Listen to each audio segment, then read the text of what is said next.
యోబు లేచి తన పై వస్త్రములు చింపుకొని తల వెంట్రుకలు తొలగించుకొని నేల మీద సాష్టాంగపడి నమస్కారం చేసి ఇట్లనెను, నేను నా తల్లి గర్భంలో నుండి దిగంబరినై వచ్చితిని, దిగంబరినై అక్కడికి తిరిగి వెళ్ళెదను.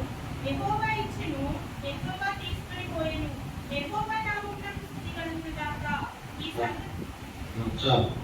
హల్లెలూయా హల్లెలూయా. అందరికీ పరలోక వందనాలు. యోబు గ్రంథాన్ని యోబు రాస్తుంది. 42 అధ్యాయాలు ఉంటాయి, 1140 వచనాలు ఉంటాయి. యోబు అంటే దేవుని తట్టు తిరిగివాడు అని అర్థం. యోబుకి ఒక భార్య ఉంది, 7 కుమారులు ఉన్నారు, 3 కుమార్తెలు ఉన్నారు, 4 స్నేహితులు ఉన్నారు. ఎలీఫజు, జోబరు, బిల్దదు, ఎలీహు అని 4 స్నేహితులు ఉన్నారు. యోబు 7,000 గొర్రెలు, 3,000 ఒంటెలు, 500 జతల ఎడ్లు, 500 ఆడగాడిదలు కలిగి బహుమంది పనివారు కలిగి ఆయన గొప్ప ధనవంతుడుగా ఉన్నాడు. ఓజు దేశం నందు మొదటి వచ్చిన మనం చదువుకుంటే, ఓజు దేశం నందు యోబు ఒక మనుషుడు ఉండేను. అతడు యథార్థవంతుడు, న్యాయవంతుడై దేవుని భయభక్తులు కలిగి చెడుతను విసర్జించిన వాడు.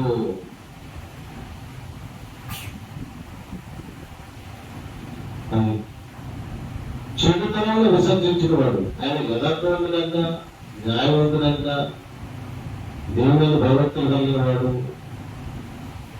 స్వచ్ఛవంతుడు, చెడుతనం విసర్జించిన వాడు. కాబట్టి దేవుడు ఆయన అంతగా ఆశీర్వదించాడు.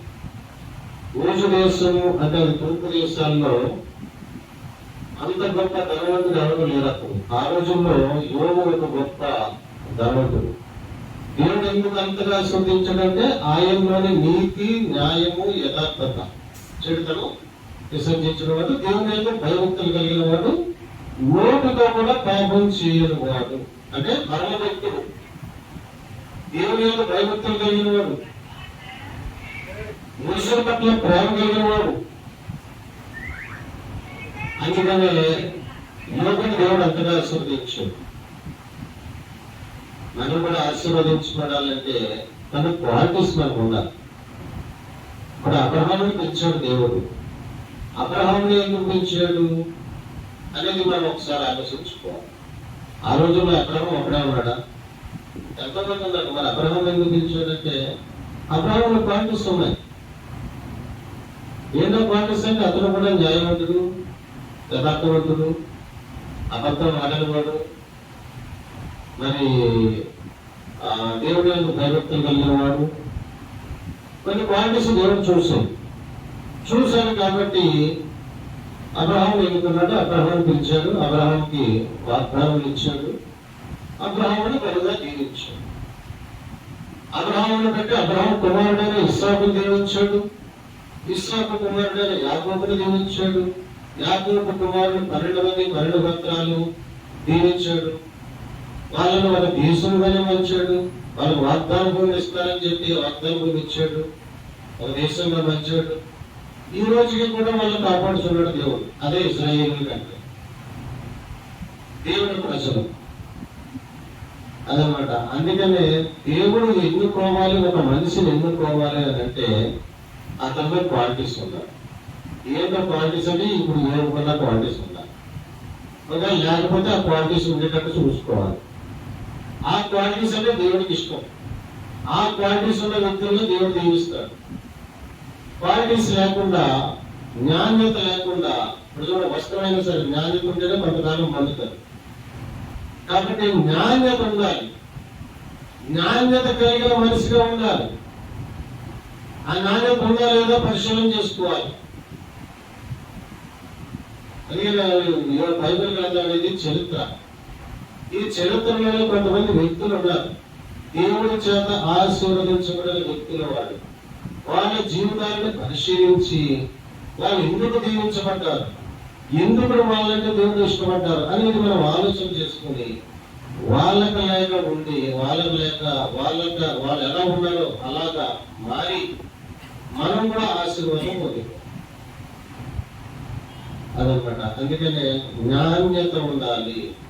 యోబు చెడుతనం పూర్తిగా విసర్జించాడు. అతను చెడుతనం లేదు, పాపం లేదు, పాపిష్ట ఆలోచన లేవు. నోటితో కూడా పాపం చేయలేదంట. నోటితో పాపం చేసేస్తారు. రాత్రి ఒక కిరణ కొట్టుగాడికి వెళ్తే నేను 6 గంటల్ని పక్కన పాస్టర్ గారు ఉన్నారు. నన్ను పాస్టర్ గారు నాకు ఎప్పుడు నాకు తెలీదు.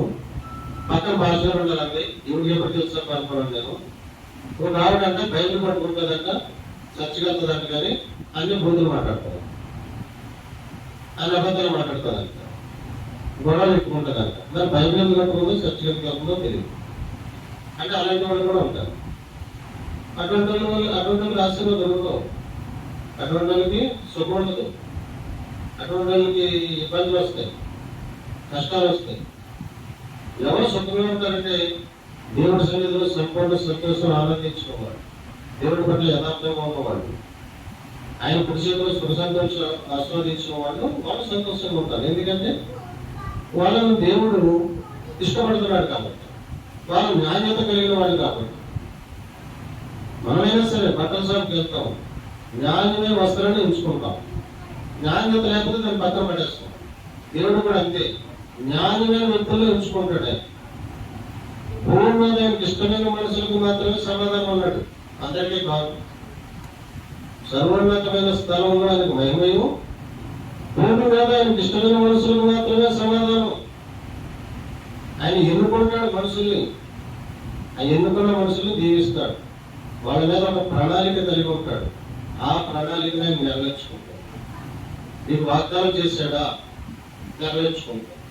నీకు ఒక దర్శనం చూపించాడా, అది జరుగుతుంది. నీకు ఒక విజన్ చూపించాడా, అది జరుగుతుంది. ఎవరికి చూపిస్తాడు ఈ విజన్? ఆయన ఎన్నుకున్న వాళ్ళకి మాత్రమే చూపిస్తాడు. ఇప్పుడు యోసేపుని ఎన్నుకున్నాడు వాళ్ళ అన్నదమ్ముల్లో. వాళ్ళు 12 మంది ఉన్నారు. 12 మందిలో యోసేపు ఒక్కడే ఎందుకు ఎన్నుకున్నాడు, మిగిలిన ఎందుకు ఎన్నుకోలేదు? అంటే యోసేపు దేవుడి దృష్టిలో ఉన్నాడు. యోసేపు దేవుడిని భయభక్తులు కలిగి ఉన్నాడు. యోసేపు అబద్ధాలు ఆడేవాడు కాదు, యోసేపు మంచిగా ఉండేవాడు. ఈ అన్నదమ్ములు అబద్ధాలు ఆడుతున్నారని, వాళ్ళు అలాగిలాగా చేస్తున్నారని, ఎవరైనా కొడుతున్నారు, లేకపోతే అబద్ధాలు ఆడుతున్నారు, తిడుతున్నారని చెప్పి వాళ్ళ వాళ్ళకి చెప్పేవాడు పట్టుకెళ్ళి, నన్ను అన్నలు ఇలా అంటున్నారు అని. అప్పుడు అలా చెప్తున్నాడని యోసేపు మీద వాళ్ళు కోపం పెట్టుకున్నారు. అయితే యోసేపు యథార్థంగా ఉన్నాడు కాబట్టి, దేవుని యొక్క భయభక్తులు కలిగి ఉన్నాడు కాబట్టి, యోసేపుకి ఒక కళ దేవుడు చూపించాడు. ఏంటా కళ? ఈయన పనులు నిలబడమంట, వాళ్ళ అన్నయ్య పనులేమో, వాళ్ళ అన్నగారి పనులన్నీ కూడా ఈయనకి సార్థంగా పడ్డాయంట. అలాగని కళ చూపించాడు. నాకు ఇలా కళ వచ్చిందని వాళ్ళ అన్నయ్యకు చూపించాడు. వాళ్ళ అన్నయ్యలు ఇతని వాళ్ళు అసూపడి ఇతను పట్టుకుంటారు. నీకు అంటే నువ్వే గొప్పడవుతున్నా అంటే మీరందరూ సమాజంలో సాధారణంగానే అన్నదమ్ముల్లో ఇలాంటి సమస్యలు ఉంటాయి. పెద్దవాడు చిన్నవాడు గొప్పడైపోతుంటే పెద్దవాడికి ఇబ్బంది, తప్పలేదు. నా తమ్ముడు నాకన్నా ఎదిగిపోతున్నాడంటే పెద్దవాడికి కొంచెం ఇబ్బంది. కానీ ఏం చేస్తాం? ఎవరు దేవుడి దృష్టిలో ఎవరుంటే వాళ్ళే దేవుడు దీవిస్తాడు. యోసేపు ఉన్నాడు ఆయన దృష్టిలో, యోసేపునే దీవించాడు దేవుడు. ఫలించడు కొమ్మ అని చెప్పేసి యాకోబు ఆశీర్వదించాడు. ఫలించడు కొమ్మని ఆశీర్వదించాడు యాకోబు, ఫలించాడు. ఐగుప్త దేశం కానీ దేశమైన ఐగుప్త దేశానికే ప్రధానమంత్రిని చేసేసాడు దేవుడు. యోసేపు అంటే ఎక్కడ యోసేపు, ఎక్కడ ప్రధానమంత్రి? యోసేపు అందరూ చిన్న చూపు చూసేవాడు, అలాంటిదమ్మూ చిన్న చూపు చూసేవాడు. యోసేపు దేవుడు చూపించిన కళ నిజం నెరవేరడానికి కొంత టైం పట్టింది. ఈరోజు కన్నా కష్టాలు పడ్డాడు, నూతలో పడేశాడు, తీసి నిజాలను అమ్మేశాడు. ఆ తర్వాత కోటిపాయి ఇంట్లోకి వెళ్ళాడు, అక్కడ స్వాదం వచ్చింది, తీసుకెళ్లి జైల్లో పడేశారు. ఇన్ని కష్టాలు పడ్డ తర్వాత యోసేపుకి దేవుడు చూపించిన కళ నిజమయ్యింది. యోసేపుని దేవుడు దీవించాడు. యోసేపు ప్రధానమంత్రి అయిపోయింది. అట్లాగే దేవుడు ఎన్నుకుంటే నీకు ఒక కలగాలి, ఒక దర్శనం చూపిస్తే అది ఖచ్చితంగా జరుగుతుంది. మరి దేవుడు ఎన్నుకోవాలంటే నీలో క్వాలిటీస్ ఉండాలి. యోబు కన్నా క్వాలిటీస్ ఉండాలి. ఏకాగ్రంథం అంటాడు, ఏమైనా నేను ఏ కోరుతున్నాను నీళ్ళు వచ్చి నీతి న్యాయము యథార్థత దేవుడు ఎందుకు భయభక్తులే కదా నేను కోరుకుంటున్నాను. నేను వెండి బంగారు ఇవ్వమంటున్నానా, నీ ఆస్తులు పట్టుకొచ్చి నా దగ్గర పెట్టమంటున్నానా?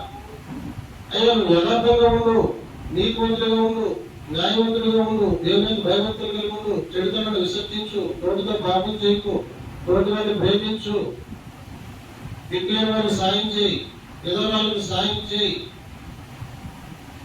ఇదే కదా నీ గురించి నేను కోరుకుంటున్నాను అన్నాడు దేవుడు వివేకానందంలో. అంటే ఒక మనిషి నుంచి దేవుడు ఏం కోరుకుంటున్నాడంటే నీతి న్యాయము యథార్థత, కర్తం ఉండకూడదు, మోసం ఉండకూడదు, అబద్ధం ఉండకూడదు. దేవుడు కోరినది అది. ఎందుకంటే ఇవన్నీ కూడా దేవుడికి అసహ్యం. కప్పలు అంటే అసహ్యం, వేషధారణ అంటే అసహ్యం, నటన అంటే అసహ్యం, అశ్వం అంటే అసహ్యం, ఈర్ష అంటే అసహ్యం దేవుడికి. ఇవన్నీ చెడుదలలో వస్తాయి. ఇవన్నీ పూర్తిగా విసర్జించాలి. అవి మన కళ్ళ ముందు కనపడకూడదు, మన ఒంట్లో ఉండకూడదు.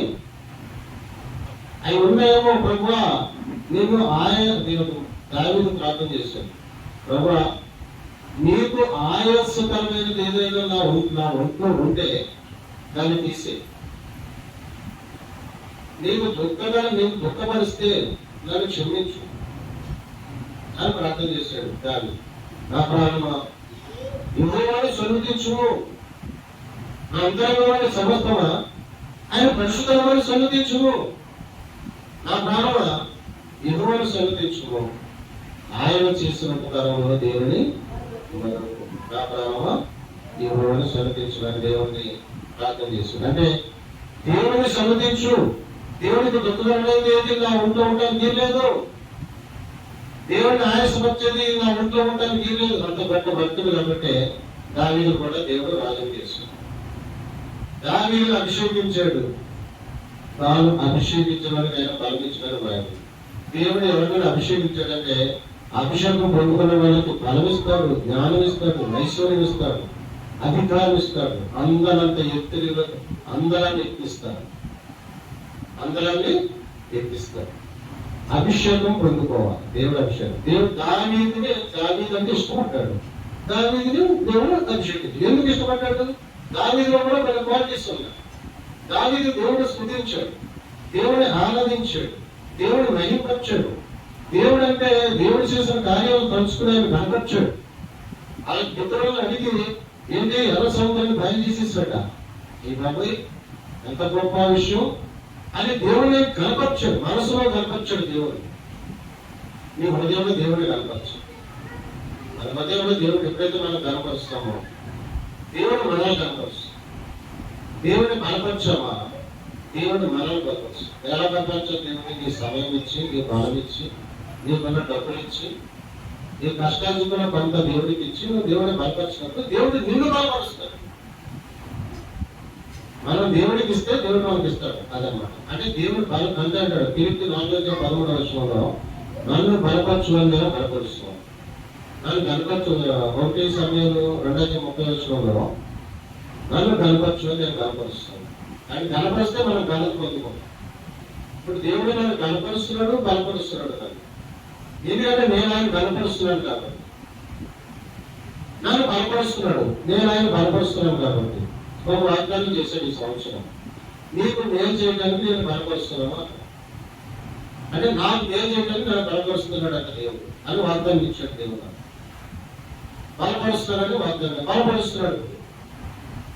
ఎన్నో చోట్లకి వెళ్ళి వాక్యం చెప్పి రావడానికి, సేవకుల మధ్యలో వాళ్ళందరికంట పై స్థాయిలో ఉండటానికి,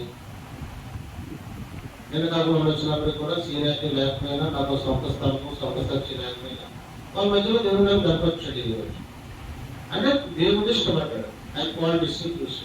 అట్లాగే మనకు కూడా కొన్ని యోగుకున్న క్వాలిటీస్, అబ్రహాముకున్న క్వాలిటీస్, దావీదుకున్న క్వాలిటీస్, యోసేపుకున్న క్వాలిటీస్, దావీదుకున్న క్వాలిటీస్ మనకు ఉన్నప్పుడు దేవుడు మనల్ని కూడా దీవిస్తాడు, ఆశీర్వదిస్తాడు.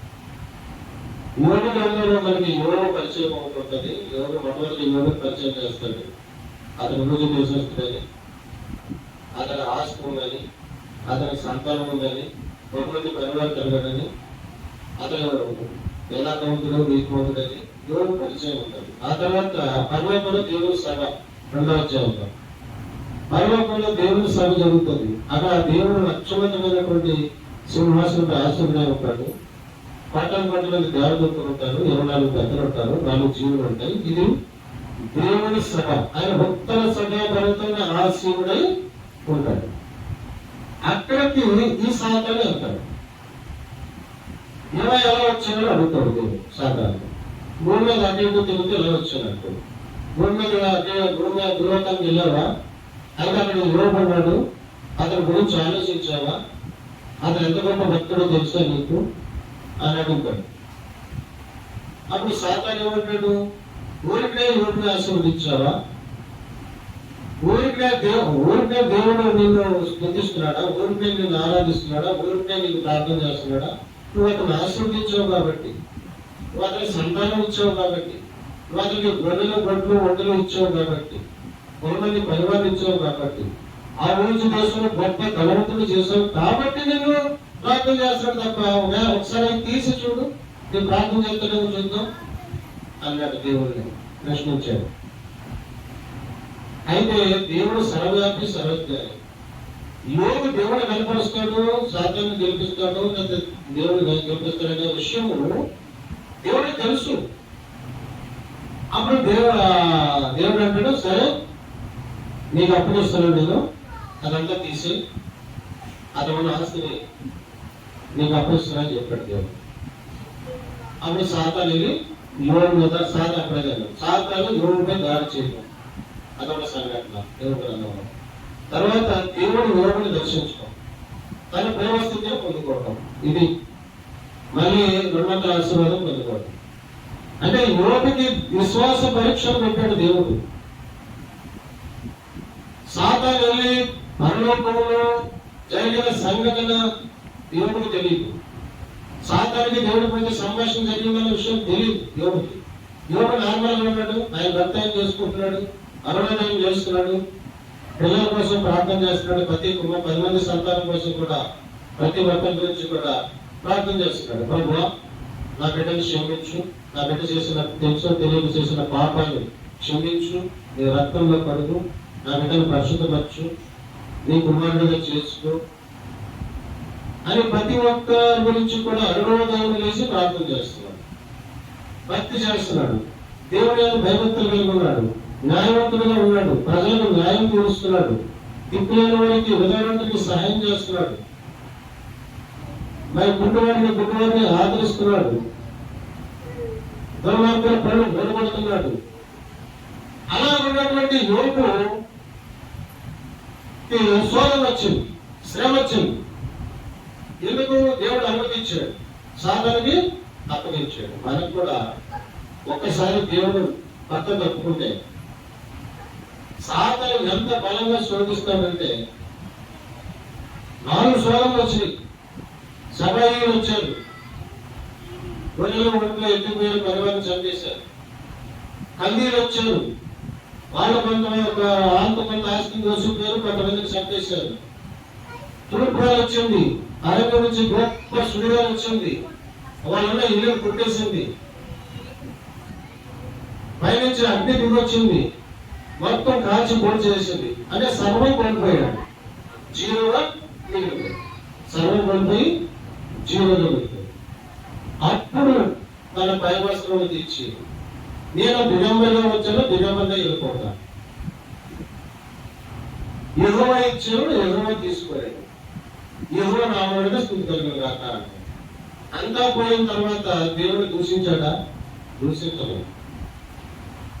నేను దిగంబరిగా వచ్చాను, ఏమీ లేకుండా వచ్చాను ఈ లోకానికి, అది ఏమి లేకుండా వెళ్ళిపోతాను.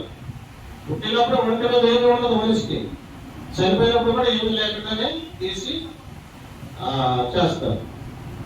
అంటే ఒంటి మీద నూనె ఒంటి కూడా లేకుండా దిగంబరిగా వచ్చాను, దిగంబరిగా వెళ్ళిపోతాను. ఎవరో ఇచ్చాను, ఎవరో తీసుకున్నాడు. ఆ గొడ్డలు ఒంటలు ఈ ఆస్తి, ఆ పిల్లలు, ఆ సంతానం దేవుడు ఇచ్చాడు, ఆయన తీసుకున్నాడు. ఓకే, అంటే టేక్ ఇట్ ఈజీగా తీసుకున్నాడు. అంటే ఈ భూలోక సంబంధమైనది నాకు అవసరం లేదు. నేను చనిపోతే నేను నా దేవుడి దగ్గరికి వెళ్ళాలి, అది నా అవసరం, అది నాకు మెయిన్, అది నాకు ఇంపార్టెంట్ అనుకున్నాడు. అంటే యోగుడు ఇక్కడ పరలోక దర్శనం చూసాడు, దేవుడిని అర్థం చేసుకున్నాడు, దేవుడు న్యాయస్థానం ఉందని తెలుసుకున్నాడు, పరలోకం ఉందని తెలుసుకున్నాడు, చనిపోతే నేను పరలోకానికి వెళ్ళాలని తెలుసుకున్నాడు, ఈ ఆస్తుల కోసం అనుభవించి దేవుడిని దూషించకూడదని తెలుసుకున్నాడు, ఈ భూ సంబంధమైన వాటి కోసం అనుభవించి దేవుడిని దూషించకూడదని తెలుసుకున్నాడు. మొత్తం పోయింది. అయినా మళ్ళీ దేవుడిని స్తుతించాడని చెప్పి అప్పుడు చూసావా అని మళ్ళీ సాతాను అడుగుతాడు దేవుడు. మళ్ళీ సంవత్సరానికి మళ్ళీ వెళ్తాడు సాతాను, చూసావా యోగు నువ్వేదో చెప్పావు కదా అంటే, సరే నువ్వు ఆస్తి తీసేసిన అతను ఆరోగ్యం ఇచ్చావు కదా, అతను ఆరోగ్యం ఉన్నాడు కదా, అందుకే స్తుతిస్తున్నాడు. ఆరోగ్యమే మహాభాగ్యము, మళ్ళీ వస్తానే ఆస్తి మళ్ళీ సంపాదించుకుంటున్నాను, ఆరోగ్యమే దేవుడు కదా, అందుకని స్తుతిస్తున్నాడు.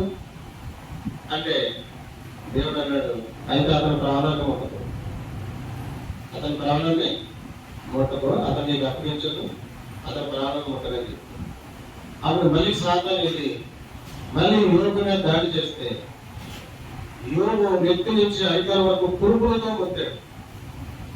అంటే అనారోగ్యం పురుగులతో కొట్టాడు. ఇంకా అంత విహీనుడైపోయాడు, కురుటి అయిపోయాడు, ఆస్తి పోయింది, పిల్లలు పోయారు, 10 మంది సంతానం పోయారు, ఆస్తి పోయింది, కురుటి అయిపోయాడు, పురుగులతో వచ్చేసాడు, ఊళ్ళో కూర్చున్నాడు, చిలకల్లో కోరుకుంటున్నాడు. భార్య వచ్చింది, ఈయన దేవుడిని స్తుతిస్తున్నాడు,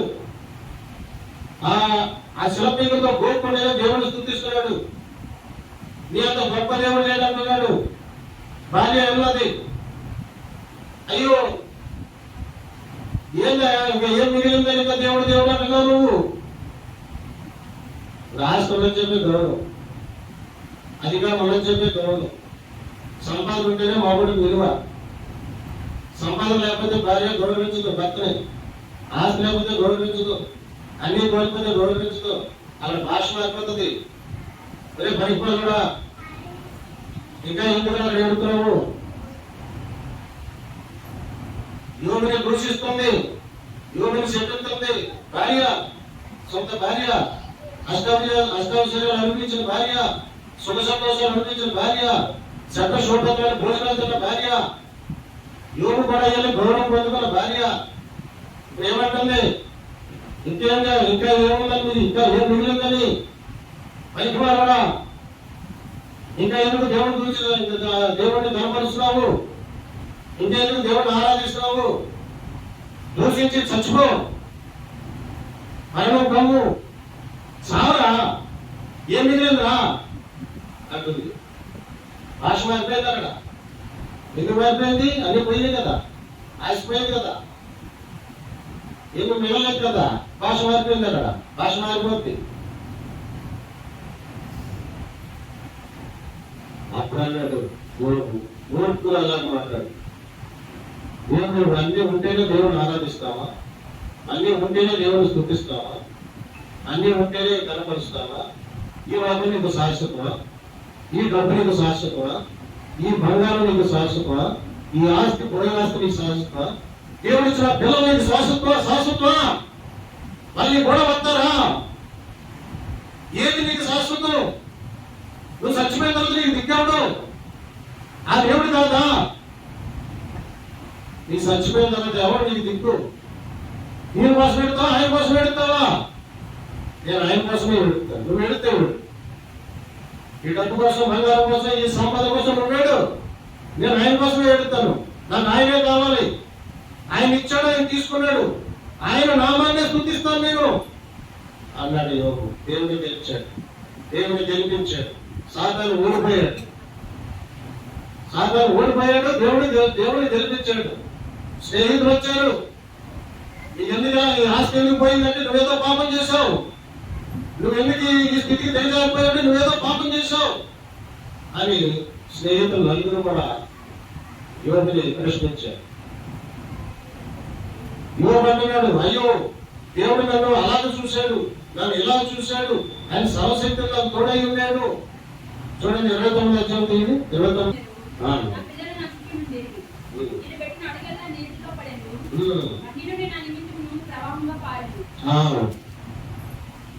చదవండి. పుట్టినప్పుడు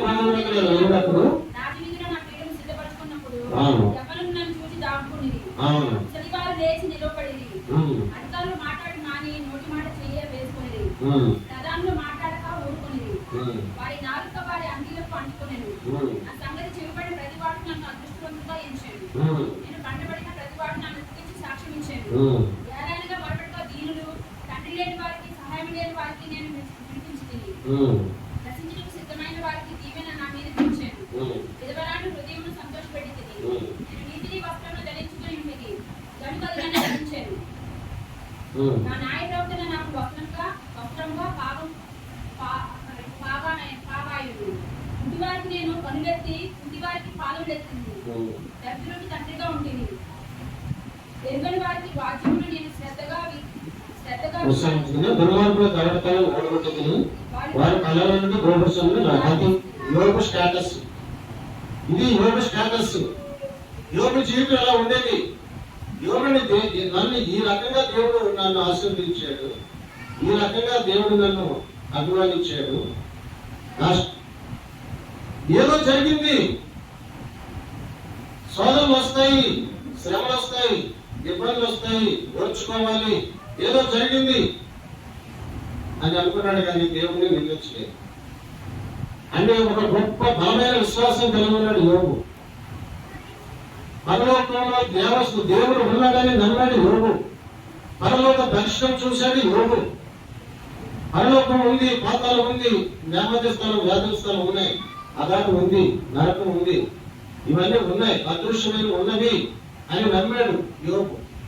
అందుకనే యోగు దేవుడిని దూషించలేదు. అందుకనే దేవుడిని గెలిపించాడు. కాబట్టి మళ్ళీ ఏం చేశాడు? దేవుడు ఆయన్ని దర్శించి ఆ స్నేహితులు పట్టుకుని తిట్టి, అర్థమవుతలేదు మాట్లాడుతారు, ఎవరయ్యా అలా అని చెప్పి ఆ స్నేహితులు పట్టుకుని తిట్టి యోగుని దర్శించి యోగుని మెచ్చుకొని యోగుని మళ్ళీ దీవుడితే మళ్ళీ 2 ఆశీర్వాదం యోగు పొందుకుంది. మళ్ళీ అతనికి సంతానం తిరిగి ఇచ్చేసాడు. పోయిన దానికి 2 తిరిగి ఇచ్చేసాడు. 140 సంవత్సరాలు జీవించాడు. మళ్ళీ ఆయుష్ను ఇచ్చాడు, మళ్ళీ సంపదించాడు, మళ్ళీ బిడ్డలు ఇచ్చాడు, మళ్ళీ గొప్పవాడు చేశాడు. తన పూర్వస్థితికి చేరుకున్నాడు యోగు.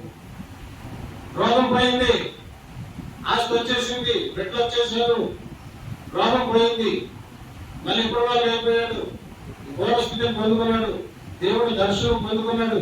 దేవుడి దర్శనం అంటే ఇతను నీతికి నిలబడ్డాడు కాబట్టి, దేవుడు గెలిపించాడు కాబట్టి, దేవుడు ఈయన పట్ల దేవుడు సంతోషించి ఈయన దర్శించాడు. దేవుడు దర్శనం పొందుకున్నాడు, తిరిగి ఆస్తి పొందుకున్నాడు, మళ్ళీ ఆరోగ్యం పొందుకున్నాడు, పూర్వస్థితికి చేరుకున్నాడు. మళ్ళీ కుమారుడు అంత ఆ యోగుకి ఇచ్చిన 3 కొడుకులు అంత అందమైన వాళ్ళ దేశంలోనే లేదా అంటే అందమైనటువంటి పిల్లలు ఇస్తారు, జ్ఞానవంతులైన పిల్లలు ఇస్తారు, యథార్థవంతులైన పిల్లలే, బలవంతులైన పిల్లలు ఇస్తారు. దేవుడు ఇస్తే దేవుడి దగ్గర నుంచి పొందుకోవాలంటే దేవుడికి ఇష్టంగా దేవుడికి ఇష్టడే ఉండాలి.